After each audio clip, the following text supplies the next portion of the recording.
Alhamdulillahi Rabbil Alamin.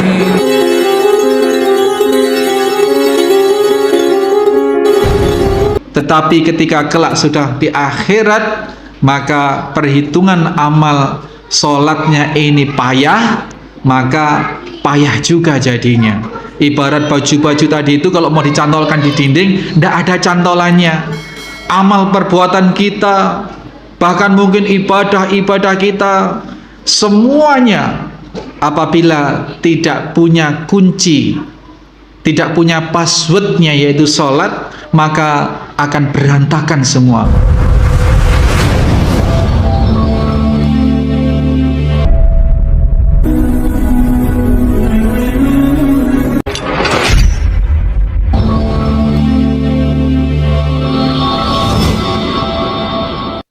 Assalamualaikum warahmatullahi wabarakatuh. Innal hamdalillah nahmaduhu wa nasta'inuhu wa nastaghfiruh wa na'udzu billahi min shururi anfusina wa min sayyiati a'malina may yahdihillahu fala mudilla lahu wa may yudlil fala hadiya lahu. Asyhadu an la ilaha illallah wahdahu la syarika lahu wa asyhadu anna Muhammadan 'abduhu wa rasuluhu la nabiyya ba'dahu. Allahumma shalli wa sallim wa barik 'ala Muhammadin wa ala alihi wa sahbihi wa sallam. Hadirin hadirat jemaah musalla Riyadhus Shalihin, warga Geraha Bumi Ayu Dauhan Situbondo, rahimani wa rahimakumullah. Salat adalah penyangga utama ad-dinul Islam ini, yang dia usahakan kebaikan-kebaikan itu kepada sesama manusia sebaik-baik mungkin, dengan harapan Allah masih akan memberi welas asih dari kebaikan itu. Tetapi tidak sholat, iya, Allah akan memberikan ganjaran atau ajar itu ketika di dunia.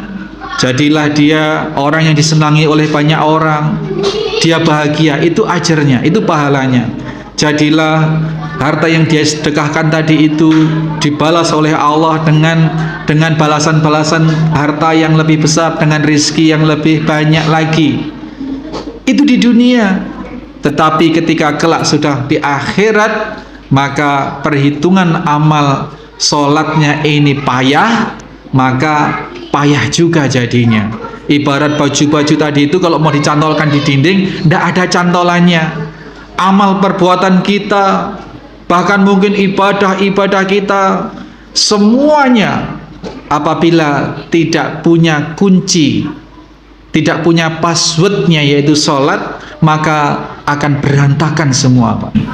Apabila seseorang sudah memperbaiki sholatnya, maka kualitas hidup orang ini akan terbangun, terbimbing oleh Allah, tertolong oleh Allah Subhanahu wa ta'ala. Maka Bapak Ibu sekalian, anak-anak kita biasakan untuk sholat, kita ajari untuk sholat.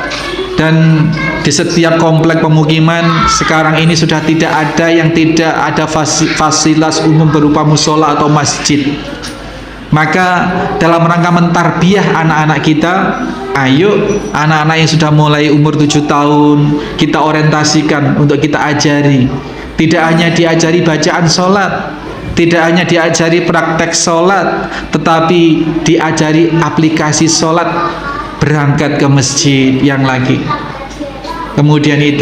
Kemudian dibiasakan umur 10 tahun. Kalau anak kita tidak sholat, kita paksa, harus kita pukul untuk, tapi jangan mukul yang mematikan, Pak.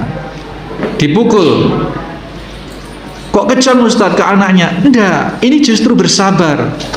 Bersabar itu adalah melakukan sesuatu yang memang Allah perintahkan. Kalau diperintahkan pukul anak apabila umur 10 tahun, jangan dibiarkan, Bu. Subuh, anak yang sudah umur 10 tahun ke atas tidak bangun, oh kasihan dia masih ngantuk. Ini tidak kasihan, ini berarti kita menjerumuskan anak kita. Ya kita paksa dengan cara yang baik. Kita bangunkan yang penting bisa bangun, ya, dengan dipercikin air lah, dengan Kalau saya itu biasanya kalau anak saya masih kecil saya gendong, Pak. Saya gendong itu. Terus biar masih ngantuk, biar masih ngiler, biar digendong. Dibiasakan seperti itu. Nah, ini sholat, karena sholat merupakan penyangga atau pilar penyangga utama ad-dinul Islam.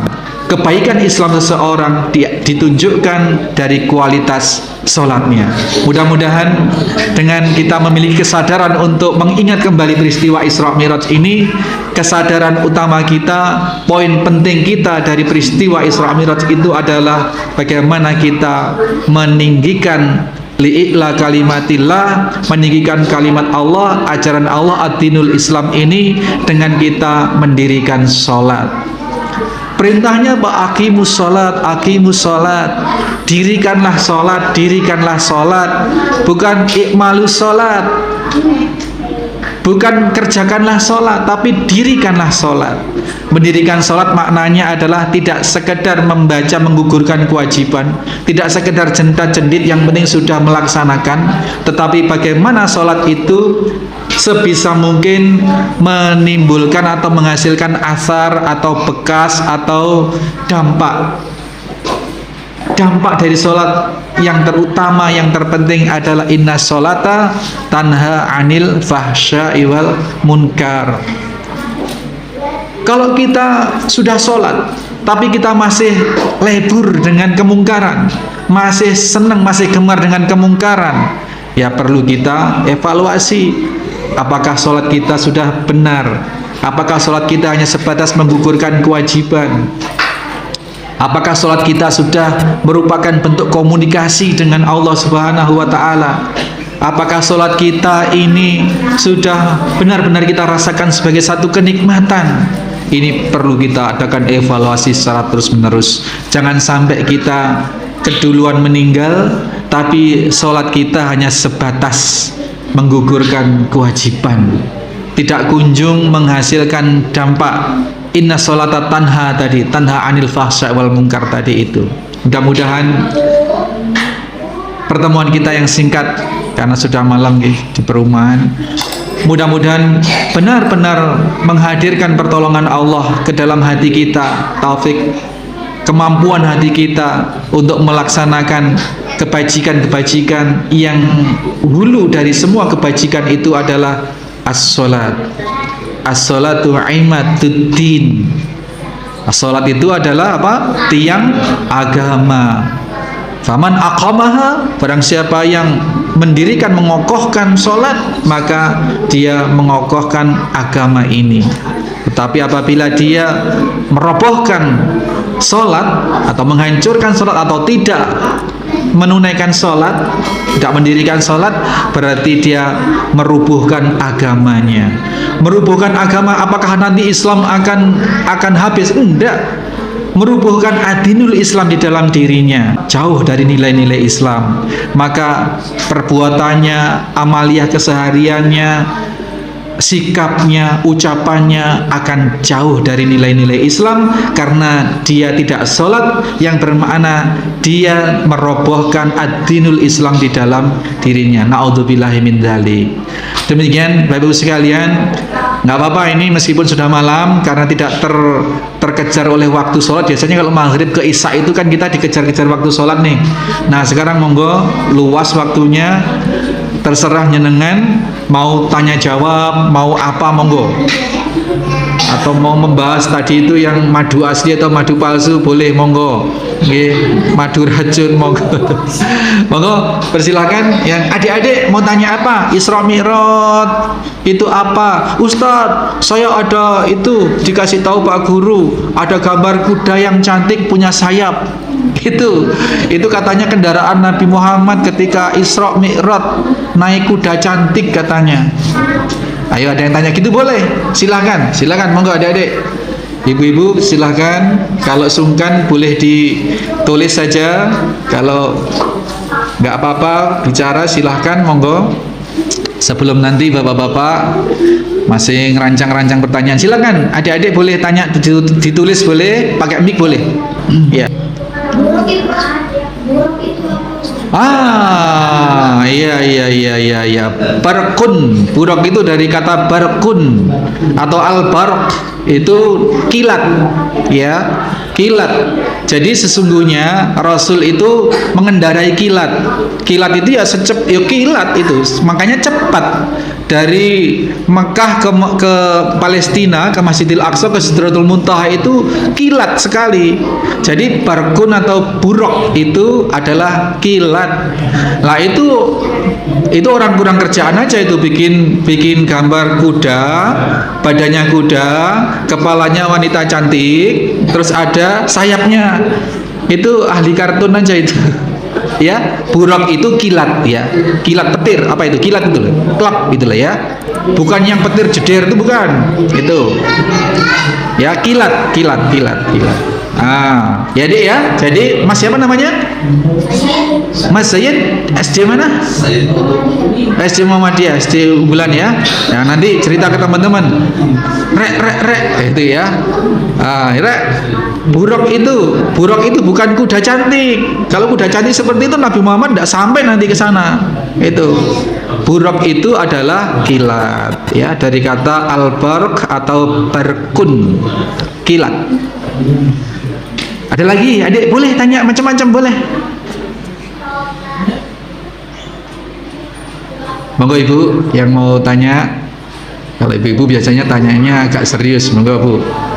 Monggo bapak-bapak, Ustaz Dery biasanya, monggo. Tadi disampaikan kan mengenai pembinaan anak untuk belajar sholat mulai umur 7 tahun. Mulai umur 7 tahun sampai 10 tahun apa yang kita lakukan? Kalau umur 10 tahun kan harus dibujuk. Apa? Kita tetap mendorong anak untuk masjid untuk sholat. Apalagi dia untuk Jadi ibu-ibu sekalian, terutama ibu-ibu yang sangat dekat dengan anak-anak, begini bu, kalau anak-anak itu kita tanamkan kebiasaan sholat berjamaah atau sholat, ini bukan saja kita terus mendapati anak yang tertib, anak yang kemudian lebur ibadah bu, tetapi apabila kita mendidik anak kita sehingga anak kita itu tertanam memiliki kebutuhan sholat, maka sholatnya anak kita itu bu, bapak, itu akan mengalirkan pahala yang besar kepada orang tuanya. Dalam perilaku sholat itu membaca bacaan-bacaan Al-Quran. Nah, di dalam bacaan Al-Quran, anak itu satu huruf menghasilkan pahala satu kebaikan dikali 10. Padahal Al-Fatihah saja itu sudah berapa? Ya, ini dari sisi bacaan, belum dari sisi pelaksanaan sholat itu sendiri. Sholat adalah satu bentuk ibadah yang paling luar biasa. Tadi diantaranya yang belum kita sampaikan adalah kalau untuk mewajibkan puasa Ramadan, Allah cukup menurunkan ayat lewat malaikat Jibril kepada Rasulullah Sallallahu Alaihi Wasallam. Ya ayyuhalladzina amanu kutiba alaikumussyam, diwajibkan atas kalian berpuasa. Cukup seperti itu. Berzakat juga turun ayat zakat, berhaji turun ayat haji lewat Jibril. Tetapi untuk menyampaikan perintah sholat, Allah berkenan memperjalankan tadi itu minal masjidil haram ilal masjidil aqsa ilal sidratul muntaha. Ini satu kenyataan bahwa sholat merupakan satu bentuk ibadah yang sangat-sangat utama. Password tadi itu. Nah, belum lagi kalau anak kita sudah terbiasa sholat berjamaah ke masjid bu, dengan memperbagus wudhu di rumah, kemudian memperbanyak kasratul khuta, memperbanyak langkah ke masjid. Apabila berniat ke masjid hanya untuk sholat berjamaah dengan berwudu, membaguskan wudu di rumah, maka satu langkah kakinya itu menghasilkan satu pahala dan menggugurkan satu dosa. Itu langkahnya, Pak. Jadi para ulama dulu itu karena paham dengan pensyariatan ini, dia kasratul khuta, memperbanyak langkah. Jadi kalau langkahnya biasanya 70 cm, dia bikin pendek-pendek 50 sentian gitu. Pahala langkah kaki dan pengguguran dosa ini tidak saja diperoleh oleh sang anak, tetapi juga mengalir ke orang tua yang membimbing, yang membiasakan, yang mengajari anak ini untuk memiliki kebutuhan untuk sholat berjamaah di masjid, di musola. Belum lagi nanti masuk musola, belum didirikan sholat, ini sudah terhitung sholat, Bu. Sudah terhitung pahala sholat. Sampai kemudian iqomah dikumandangkan sholat. Seperti itu. Dan ini dilakukan sehari 5 kali. Seusia anak ini sampai meninggal.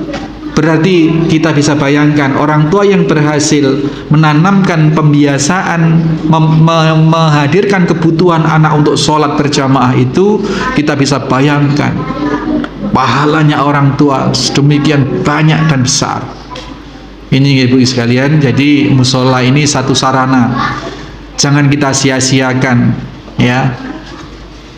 Sholat berjamaah nggak perlu kan yang jauh-jauh.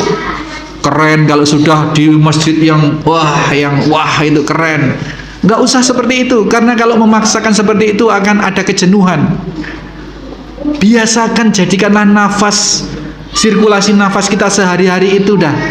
Masuk waktu jalan ke musola terdekat, ke musola Riyadhus Shalihin ini. Subuh, jangan jadi beban. Kalau punya orientasi harus ke masjid yang sana coba. Wah ini, aduh males. Aduh sepedanya harus gini, aduh harus gini. Ada PR yang masih harus ditanggulangi dalam benak kita. Tapi kalau sudah menjadi satu dengan kebutuhan nafas kita, bahwa musola ini adalah bagian dari sirkulasi hidup kita, maka tidak akan ada beban, Pak. Waktunya sholat, jalan. Waktunya pulang-pulang. Syukur-syukur bisa menambah amal. Ya, menunggu sholat, menunggu waktu sholat, dari sholat ke sholat berikutnya. Masya Allah, luar biasa. Seperti itu. Insya Allah mudah-mudahan warga Geraha Bumi Ayu senantiasa mendapatkan taufik, kekuatan pada Allah. Para orang tua menggerakkan putra-putrinya untuk memakmurkan musola ini dengan nggak macam-macam, dengan meramaikan sholat berjamaahnya itu, 5 waktunya itu. Amin Allahumma amin. Anak-anak ngaco di musola, misalkan di masjid, nggak usah dimarahi, Pak. Digembirakan hatinya, dinasihati dengan baik supaya anak kerasan, karena kelak hari-hari kemudian anak-anak ini yang akan mengisi musola ini, bukan kita lagi. Oke, jadi kalau ada takmir yang kereng ya, dikit-dikit bentak anak, yang rame dibentain, anak jadi jauh. Ya syukur-syukur kasih wifi di sini, dikasih kopi, kasih ya, ada wifi. Kalau saya itu ke teman-teman bilang, laki-laki itu sudah senengnya kalau punya masjid, ada masjid, masjidnya ada wifi, ada kopi, pulang ada istri gitu. wifi, kopi, wifi, istri, itu subhanallah ya. Jadi ini mudah-mudahan keberkahan besar kita memperingati Isra Mi'raj dalam rangka kajian Islam, dalam rangka menghikmai atau mengambil hikmah dari Isra Mi'raj ini. Mudah-mudahan jadi tonggak, jadi portal sejarah Geraha Bumi Ayu. Setelah ini akan semarak ya, semarak, bapak-bapaknya didorong, Bu, untuk hadir, nggak usah ngapa-ngapain, sudah sholat berjamaahnya saja. Itu untuk tahap-tahap awal. Nanti akan timbul kebutuhan, karena kebaikan itu kalau diterima oleh Allah akan menstimulan atau akan membuka kemudahan untuk melakukan amal kebaikan berikutnya. Yang tadinya hanya hadir sholat berjamaah, nanti akan terpicu untuk juga baca Quran, misalkan seperti itu. Mudah-mudahan Allah beri kekuatan. Allahumma Allahumma arinal haqqa haqqa warzuqna ittiba'ah wa arinal batila batila warzuqna ijtinaba. Rabbana hab lana min azwajina wa dzurriyyatina qurrata a'yun waj'alna lil muttaqina imama. Rabbana atina fid dunya hasanah wa fil akhirati hasanah wa qina adzabannar. Ya Allah ya Rabb, tunjukkanlah kepada kami semua warga Geraha Bumi Ayu dan kita semua dimanapun berada untuk memahami, menjadikan pemahaman bahwa yang benar itu benar, yang hak itu hak, yang batil itu batil, yang madu itu madu, yang racun itu racun ya Allah. Dan berilah kekuatan hati kita untuk memilih yang baik, mengambil yang baik, melaksanakan yang baik, sekaligus meninggalkan yang buruk-buruk ya Allah. Ya Allah, jadikanlah kami sekeluarga, anak-anak kami, pasangan kami untuk menjadi orang-orang yang lebur dengan ajaran-ajaran-Mu ya Allah, untuk menjadi orang yang menyenangkan apabila dipandang keluarganya ya Allah, untuk menjadi para pejuang pemakmur masjid musola ya Allah, untuk berjuang berupaya menjadi ahlul Quran ya Allah. Ya Allah, jadikanlah kami sekeluarga menjadi panutan, menjadi contoh, menjadi suri teladan bagi orang-orang yang muttaqin ya Allah. Rabbana atina fid dunya hasanah wa fil akhirati hasanah wa qina adzabannar. Subhana rabbika rabbil izzati amma yasifun wa salamun alal mursalin alhamdulillahi rabbil alamin. Wa akhiru da'wana subhanakallahumma wa bihamdika asyhadu an la ilaha illa anta astaghfiruka wa atubu ilaik. Assalamualaikum warahmatullahi wabarakatuh.